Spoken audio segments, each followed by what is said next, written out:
3 terrifying signs a narcissist has turned pure evil. Narcissism isn't just a flaw in character or an excess of pride.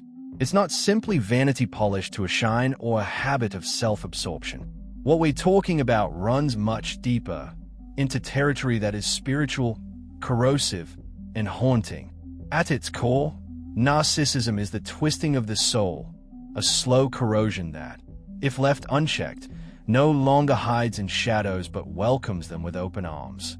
There comes a moment when a narcissist stops flirting with darkness and instead gives it a permanent place at the table of their heart. They open the door wide, invite it in, and let it stay. From that point on, something shifts. The warmth drains, the atmosphere hardens, and the light that once lingered in the corners of their being begins to vanish. What takes its place is something cold, calculating, and far more dangerous than mere arrogance. Sign number 1. The inversion of truth. The first and most chilling sign is when truth itself is flipped upside down. For the narcissist, reality is no longer an external standard. It becomes whatever they declare it to be. They don't just tell lies, they live inside them. They build entire false worlds, brick by brick, then demand that others step inside those walls, even if it destroys those people in the process. And here's the disturbing part. They eventually lose sight of the fact that they are even lying. Their mind stitches and edits their memories so carefully that the illusion feels authentic. This is not harmless dishonesty. This is a betrayal of the soul's design. When you reject truth, not by mistake, not out of ignorance, but knowingly, you are not just walking away from facts. You are turning your back on God Himself. That's not weakness. That's alignment with evil. When truth dies, once someone begins reshaping reality with intention, twisting it until it fits their narrative, something sacred collapses inside them. This path doesn't lead to innocent exaggeration. It leads to ruin. A narcissist given over to this darkness doesn't just tell lies, they become the lie. They wear it like a second skin, defending it as though it's holy, as though letting it go would mean losing their very existence. The world itself is built on truth. It's not abstract philosophy. It's the foundation that holds everything together. When you speak truth, you invite light into chaos. But when you twist truth, especially within yourself, you don't just distort facts, you warp reality. You play God with the very building blocks of existence. This is where narcissists excel. They don't merely conceal truth from others, they erase it from their own hearts. At first, it might look small, adjusting a story to dodge accountability, inflating an achievement to look superior, or shifting blame to avoid shame. But repeat those distortions long enough, and they no longer feel false. They harden into a worldview. In this world, the narcissist is always the hero, always the victim, never the villain. And any voice that dares to challenge that fantasy will be silenced, bent, or destroyed. This isn't just a flaw of character, it's a kind of takeover, a hostile occupation of the soul. It's the moment the false self doesn't just slip on the mask but welds it in place. Soon, the mask is the face, and the two cannot be pulled apart. When that happens, how can truth be seen? And if truth can't be seen, how can freedom ever be found? But it doesn't stop at self-deception. This inner distortion demands outer allegiance. The narcissist insists that everyone else bow to their invented reality. They rewrite the script of history, twist your words, plant seeds of doubt until you begin questioning your own sanity. To speak truth in their presence is to threaten the crumbling empire they've built. And they will unleash every weapon at their disposal: gaslighting, manipulation, shame, fear, to protect their illusion and keep you locked inside of it.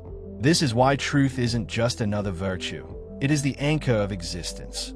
Lose it, and you drift into oblivion. For the narcissist, the trade has already been made. Truth exchanged for control. But control without truth is no form of leadership. It is tyranny, a personal hell where every wall is built of lies, every doorway locked by fear, and every window bricked up against the light of grace. And if you find yourself caught in this upside-down world, you must stay alert. Do not assume you're engaging with someone who honors reality the way you do.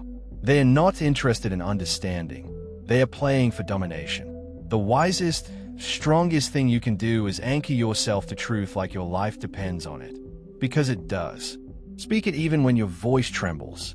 Stand in it even when it costs you everything. Lies may dominate the room for a season, but truth is timeless. Truth never dies. Sign number 2, weaponizing intimacy. Few things are more chilling than when intimacy itself is twisted into a weapon.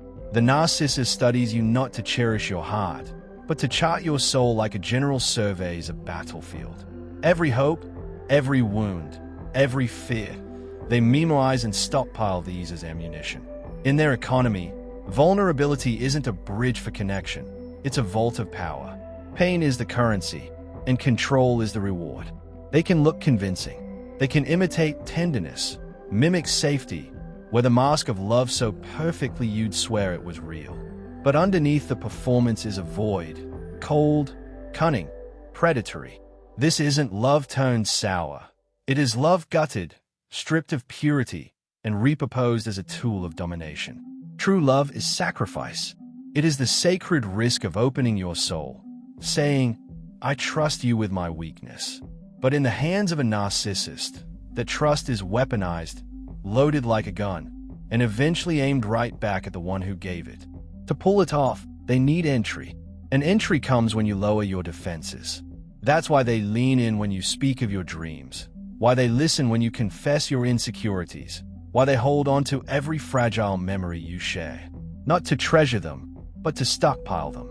And when the time comes, they'll pull those very truths out of storage and turn them against you, bending your spirit to their will. This is why so many survivors stagger away from these relationships in disbelief. How could something that felt so safe, so real, so warm, turn out to be nothing but a trap? The moment you draw a boundary, refuse to bend, or challenge the illusion they've built, everything changes. The mask slips, and the performance is over. Affection curdles into indifference, tenderness hardens into contempt. That's because, to the narcissist, love isn't sacred, it's a form of currency.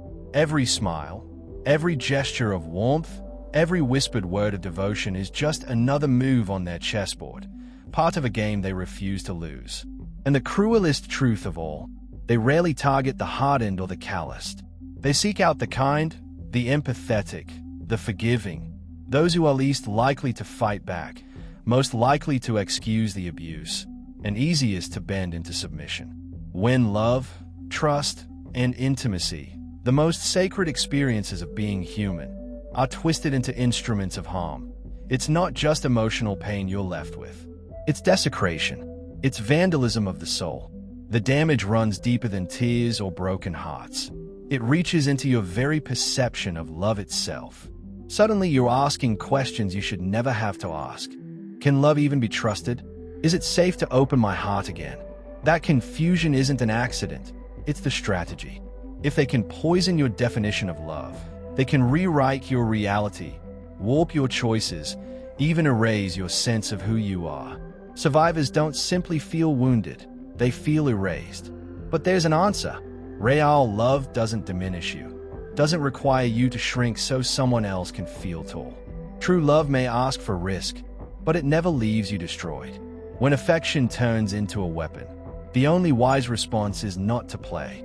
Protect your spirit. Guard the borders of your soul. Walk away from the battlefield they're constructed and refuse to be their pawn. Because love isn't a game, it's a sacred trust. And if someone desecrates that trust, they're not merely flawed, they are dangerous. Step into the light, reclaim what's holy, and let your heart heal where truth still reigns. Sign number 3, delight in destruction. Perhaps the most chilling sign of all is this: when a narcissist no longer hides their cruelty but revels in it. Not guilt, not hesitation, delight. It's the moment denial is burned away and what's left is a soul fully aligned with darkness. They don't just break you, they savor it. They twist the knife and call it justice. They point to your pain and say it's your fault, that you earned it, that you deserve nothing more. This is the spirit you see in tyrants, in abusers, in destroyers who leave wreckage behind and never glance back. It isn't confusion. It isn't ignorance. It is corruption, chosen with eyes wide open. The descent into darkness. No one is born into this. It's a descent made step by step. It begins in small betrayals of conscience, tiny moments where ego wins over humility, where vengeance is chosen over forgiveness. One compromise leads to another, until pride and cruelty become habit. It's a slow drift, and then one day, they look into the mirror and see not a human, but a god. And when a human tries to play God, the result is always monstrous. And here's the truth. You cannot negotiate with this. You cannot fix it. Your calling is to guard your own soul, to walk in truth, and to walk away. Evil withers when it is no longer fed. So if you have walked away from someone like this, hear me clearly. It was never your fault. You weren't chosen because you were weak. You were chosen because you carried light. They saw your compassion, your honesty, your ability to love without measure, and it burned them because it reminded them of everything they had lost, everything they had abandoned. They tried to own it, smother it, consume it, but they failed. You are still standing. And the greatest rebellion against such evil, it's not revenge, it's not hatred, it's healing. To rise from the ashes, to grow stronger, to refuse to become the very thing that tried to destroy you. Don't merely survive, thrive. Let the light they tried to snuff out blaze even brighter, because nothing terrifies the darkness more than a soul it couldn't destroy.